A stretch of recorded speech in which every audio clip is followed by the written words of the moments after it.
চন্দননগর আদালতে ভুয়ো উকিল গ্রেপ্তার। ভুয়ো উকিলের বাড়ি চন্দননগরের উদ্দি বাজার এলাকায়। শেখ সালিম নামে একজনকে গতকাল রাতে গ্রেপ্তার করেছেন চন্দননগর পুলিশ কমিশনারেটের চন্দননগর থানার পুলিশ।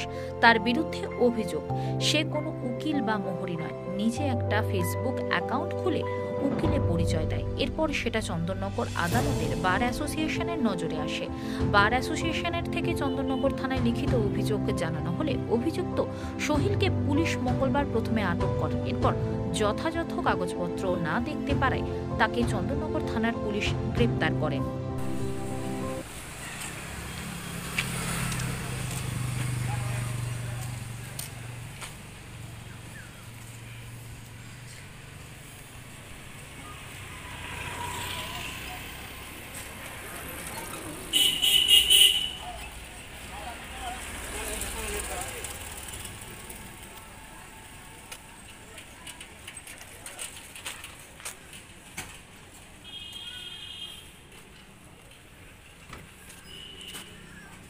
ডাক্তার দেখি